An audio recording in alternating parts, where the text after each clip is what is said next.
Madam side हो जाए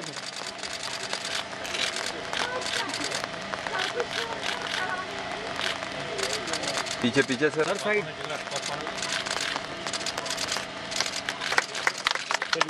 These plants as well as we propagate these plants to the public as well, and we distribute it to the customers and the departments and other departments. करते हैं sir regulated temperature ventilation. उसके बाद medicinal plants हैं. There are some medicinal nursery. हमारे पास medicinal plants to present.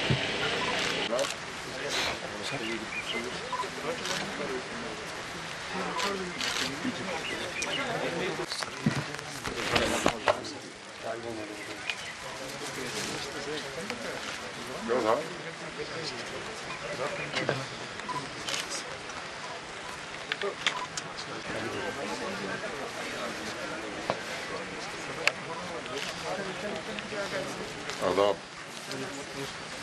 क्या बनाती हैं आप? जी मैं तो एक कटवर्स के साथ करती हूँ। दूसरा एसेंशियल ऑयल्स हमारे लेवेंडर है, रोज़ है और जेलिनियम ऑयल, रोज़ ऑयल, और इनकी प्राइमरी प्रोसेसिंग भी थोड़ा बहुत वैल्यू एडिशन भी करते हैं। साथ में हमारी नर्सरी भी है, ऑर्नामेंटल नर्सरी सर ये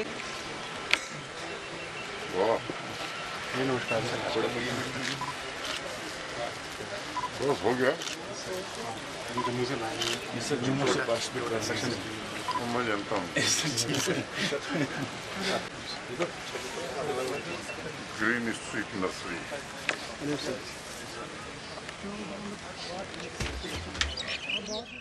पुरानी कहावत है कि फूल को जिस निगाह से देखिएगा फूल वैसा ही हो जाएगा। कुछ लोगों के लिए ये आकर्षण का केंद्र है, तो वहीं अभी एक ग्रोवर यहाँ से बोल रहे थे, नौजवान साथी बारामूला के, उन जैसे नौजवानों के लिए एक मिशन है। फ्लोरिकल्चर डिपार्टमेंट तथा उससे जुड़े जम्मू कश्मीर के 8,215 फ्लावर ग्रोवर्स के लिए तमाम तरह की प्रजातियों का संरक्षण और उनका विकास एक मिशन सरीखा ही मैं मानता हूँ। फ्लोरिकल्चर डिपार्टमेंट ने इस साल टूलिप फेस्टिवल में एक नया रिकॉर्ड बनाया है। मुझे बताया गया है कि 27 मार्च को मात्र एक दिन में 36,473 विजिटर्स ट्यूलिप गार्डन आए थे तथा जम्मू कश्मीर फ्लोरिकल्चर की देश भर में प्रसिद्धि को ये प्रतिबिंबित भी करता है। आप सबको मालूम है कि इस वर्ष मार्च में जो गर्मी पड़ी है लगभग 100 सालों का रिकॉर्ड टूटा है, जिसकी वजह से ट्यूलिप गार्डन को पहले ही बंद करना पड़ा। फिर भी जो आंकड़े अभी बताए गए 3,60,000 विजिटर्स इस आकर्षक ट्यूलिप फेस्टिवल में आए थे। मैं समझता हूं कि जम्मू कश्मीर टूरिज्म के लिए भी और जैव विविधता के लिए भी बहुत ही महत्वपूर्ण है। मुझे लगता है कि अगर इस शहर को फूलों का शहर कहा जाए तो मेयर साहब कोई आपत्ति आपको नहीं होगी, नहीं ना? पर्यटकों के लिए तकरीबन 35 कनाल में फैला गार्डन ये जम्मू संभाग में आकर्षण का नया केंद्र जो सनासर में बनाने जा रहा है डिपार्टमेंट, मुझे लगता है कि उस संभाग के लिए भी एक आकर्षण का केंद्र होगा। जम्मू कश्मीर हमारे देश की हजारों वर्षों की समृद्ध जैव विविधता की परंपरा का उत्तराधिकारी है और वाहक भी है। इसलिए एक विशेष फ्लोरिकल्चर डिपार्टमेंट के द्वारा यहाँ के फ्लावर्स 275 के आसपास गार्डन यानी कुल मिलाकर, जैसा इन्होंने बताया फैयाज साहब ने, 10,514 कैनाल जमीन पर पार्क और लॉन की देखभाल की जिम्मेदारी ली है, इन्होंने इनको सौंपी गई। ट्यूलिप के अलावा हेरिटेज मुगल गार्डन का रखरखाव भी फ्लोरिकल्चर डिपार्टमेंट ही कर रहा है। पिछले कुछ समय से डिपार्टमेंट स्थानीय नौजवानों को, कृषकों को फ्लोरिकल्चर कल्टीवेशन के लिए भी प्रेरित कर रहा है, जो प्रसन्नता की बात है। और मुझे बताया गया है कि वर्तमान में लगभग 190 हेक्टेयर एरिया में फूलों की खेती हो रही है, असीम संभावनाएं हम देखते हैं। कृषि, हार्टिकल्चर और फ्लोरिकल्चर में जो आजकल मूलभूत परिवर्तन हो रहा है, मुझे लगता है कि उसको ध्यान में रखते हुए हमें आगे बढ़ने की ज़रूरत है। और अगर उस दिशा में हम कदम बढ़ाएंगे तो सामाजिक और आर्थिक व्यवस्था में सशक्त बदलाव लाने में हम समर्थ होंगे। कृषि, हार्टिकल्चर से जुड़े लोगों से, खासकर जो युवा साथी यहाँ बैठे हैं, उनसे मैं अपील करता हूँ कि फ्लोरिकल्चर डिपार्टमेंट तथा भारत सरकार द्वारा भी अनेक योजनाएं चलाई जा रही हैं जिनका लाभ आप ले सकते हैं। और मुझे लगता है कि अगर इन योजनाओं का मुकम्मल लाभ आप लेंगे तो बात जो प्रधानमंत्री जी हमारे कहते हैं आत्मनिर्भर भारत, तो हम सब भी आत्मनिर्भर जम्मू कश्मीर के निर्माण में कई कदम आगे बढ़ सकते हैं और आपका एक विशिष्ट योगदान इसमें हो सकता है। फ्लोरिकल्चर डिपार्टमेंट से भी मेरा अनुरोध होगा कि दोनों डिवीज़न में विभिन्न योजनाओं के बारे में अवेयरनेस का एक बड़ा कार्यक्रम चलना चाहिए। और इस तरह के आयोजन के साथ साथ बायर सेलर मीट अगर हम आयोजित करते हैं, अब समय आ गया है उस दिशा में हमें सोचने की आवश्यकता है।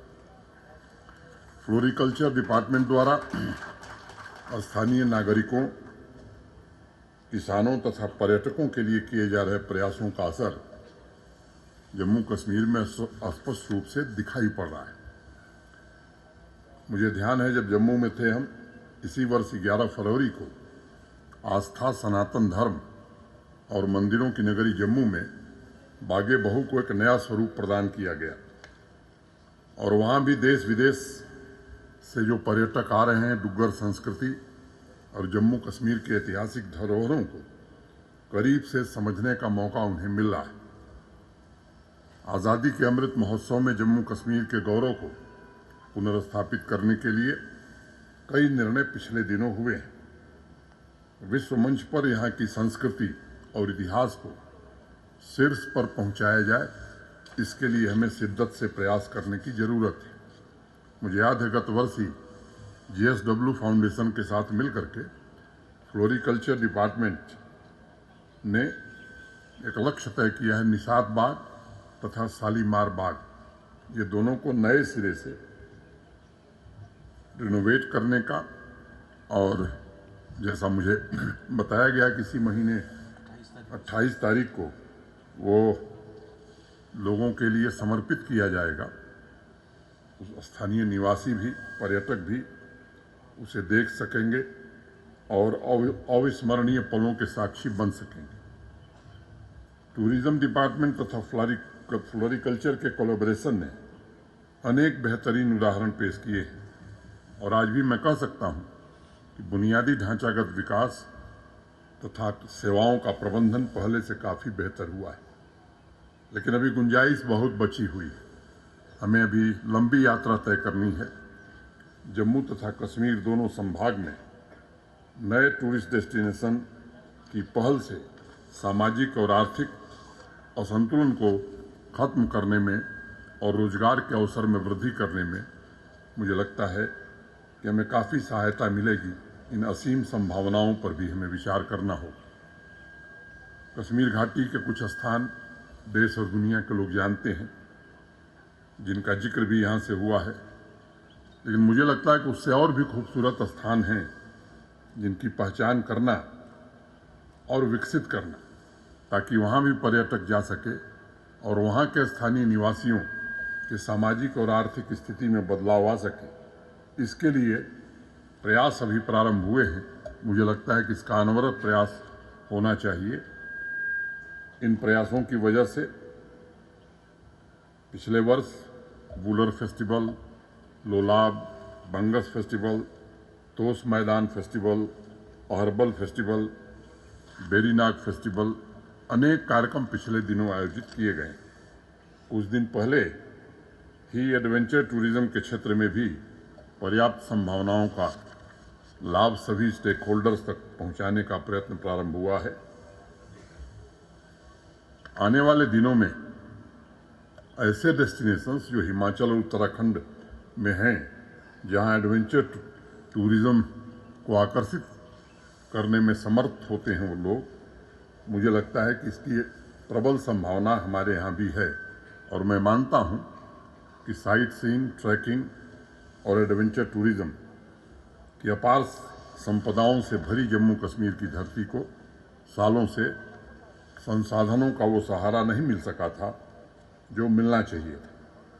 किसी भी पर्यटन स्थल को विकसित करने के लिए सबसे पहली और अनिवार्य शर्त होती है कनेक्टिविटी की। पिछले 2.5 वर्षों में माननीय प्रधानमंत्री जी के कारण लगभग 1 लाख करोड़ रुपए के इंफ्रास्ट्रक्चर प्रोजेक्ट जम्मू कश्मीर में आज चल रहे हैं। हाईवेज का निर्माण हो रहा है, टनल्स का निर्माण हो रहा है। मुझे याद है मैं 8 अगस्त 2020 को आया था। जो लोग मिलते थे कहते साहब 11 घंटा लग जाता है जम्मू से श्रीनगर आने में, अब 5 घंटे में लोग आ रहे हैं। मुझे लगता है कि ये सुविधाएं जितनी ज़्यादा होंगी, कनेक्टिविटी जितनी बेहतर होगी, टूरिज्म की संभावना बढ़ेगी, टूरिस्ट की संख्या भी बढ़ेगी। इस साल 15 मई तक लगभग 6,90,000 टूरिस्ट कश्मीर घाटी आ चुके हैं और इसने टूरिज्म इंडस्ट्री को पुनर्जीवित करने में अपना बड़ा योगदान किया है। नाइट फ्लाइट का ऑपरेशंस भी श्रीनगर से हुआ है। अब तो फ्लाइट यहाँ रुक भी रही है। नए एयरपोर्ट टर्मिनल का काम भी प्रारंभ हो गया है। 17 मई का आंकड़ा मैं देख रहा था, उस दिन 110 फ्लाइट श्रीनगर एयरपोर्ट से ऑपरेट हुई है और 18,634 पैसेंजर श्रीनगर एयरपोर्ट पर आए। मुझे लगता है कि ये शायद एक दिवा स्वप्न की तरह कई लोगों को लगता है। खुद ही 1.5 वर्ष में मुझे लगता है कि 1.5 वर्षों में कहाँ पहुँच गए।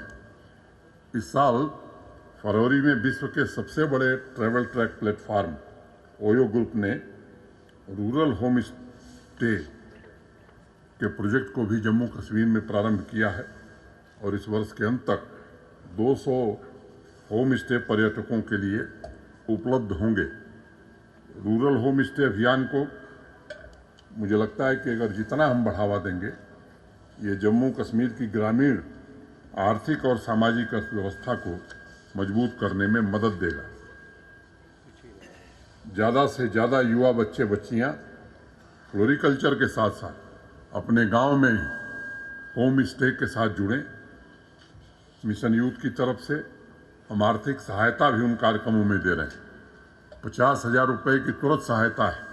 बैंक से जो आपको धनराशि चाहिए उसमें भी प्रशासन आपकी मदद करेगा और ज़रूरत होगी तो इस धनराशि को हम आगे बढ़ाने वाले हैं।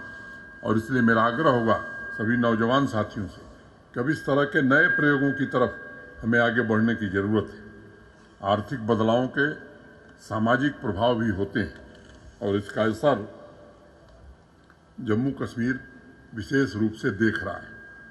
और मैं इस बात का कई बार जिक्र कर चुका हूँ, यहाँ भी नौजवान साथी, इसलिए बताना जरूरी मैं समझता हूँ कि 18-19 में जम्मू कश्मीर के यूटी कैपेक्स में 67,000 करोड़ रुपए खर्च हुए थे और कुल प्रोजेक्ट पूरे हुए थे 9,229, 9,229। 2021 में इससे 4,000 करोड़ रुपए कम खर्च हुए, माने 63,000 करोड़, और प्रोजेक्ट पूरे हुए 21,943। अब मुझे लगता है कि सोचने की जरूरत है। और इस वर्ष का अगर आंकड़ा मैं बताऊंगा 31 मार्च तक, तो आपको आश्चर्य होगा। 50,726, 50,726 प्रोजेक्ट पूरे किए गए हैं। और मैं जिम्मेदारी से बात कहता हूं कि पहले की तुलना में 20% कम से कम धनराशि कम खर्च हुई है, जबकि स्टील के दाम बढ़ गए, सीमेंट के दाम बढ़ गए, बजरी के दाम बढ़ गए। तो एक पारदर्शी ट्रांसपेरेंट व्यवस्था यदि चलती है तो काम गति भी पकड़ता है, समय सीमा के भीतर पूरा भी होता है और मुझे लगता है कि सामान्य आदमी के जीवन को भी प्रभावित करता है। यहाँ उल्लेख करना जरूरी है कि कल्चर, टूरिज्म, फ्लोरिकल्चर के उच्च विकास के लिए नीतिगत उपाय शुरू कुछ किए गए हैं। मुझे याद है जब दल में पहली बार मैं गया था तो जिस मोटर बोट पर मैं बैठा था कोई सज्जन मुझे बता रहे थे कि ये 4 चिनार है और वहाँ 4 चिनार दिखता नहीं था। आप सब इस बात के साक्षी हैं। तो 4 चिनार किताब की कहानियों के रूप में यहाँ लोग जान रहे थे। मुझे लगता है कि अब 4 चिनार को हकीकत का जामा पहनाने का काम भी हमारे फॉरेस्ट डिपार्टमेंट ने किया है। मैं उनको साधुवाद देता हूँ। इसी तरह तंगमर्ग तथा गुलमर्ग में जो अभी बात हुई, थीम बेस्ड पार्क की स्थापना,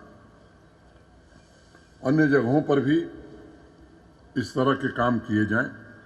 जम्मू की हाईटेक नर्सरी के अलावा पोलो ग्राउंड श्रीनगर में भी अभी बताया गया कि नर्सरी शुरू की जा रही है। इसके द्वारा लोगों को बेहतरीन प्लांट्स उपलब्ध कराए जा सकेंगे। मित्रों, अनमोल संस्कृति और ऐतिहासिक धरोहरों से एक दूसरे को जोड़ना, मैं मानता हूं कि यही एक भारत और श्रेष्ठ भारत की परिकल्पना का मूल आधार है। मैं आप सबसे आग्रह करता हूं कि प्रत्येक नागरिक इसे अपने कर्तव्य के रूप में स्वीकार करे, दिव्य जम्मू कश्मीर के निर्माण का संकल्प लें। मुझे उम्मीद है कि ये फ्लावर शो सभी को पसंद आएगा और केवल हर वर्ष लोग इसकी प्रतीक्षा नहीं करेंगे, बल्कि अपने यहाँ भी, अपने गांव में, अपने घर में, अपने एरिया में ज़्यादा से ज़्यादा फ्लावर लगाने का और इसे कमर्शियल फ्लोरिकल्चर की तरफ जम्मू कश्मीर को आगे बढ़ाने में अपना सब लोग योगदान करेंगे। इतनी बात कहता हुआ आयोजकों के प्रति हृदय से साधुवाद देते हुए मैं अपनी बात यहीं पूरी करता हूँ। धन्यवाद। जय भारत।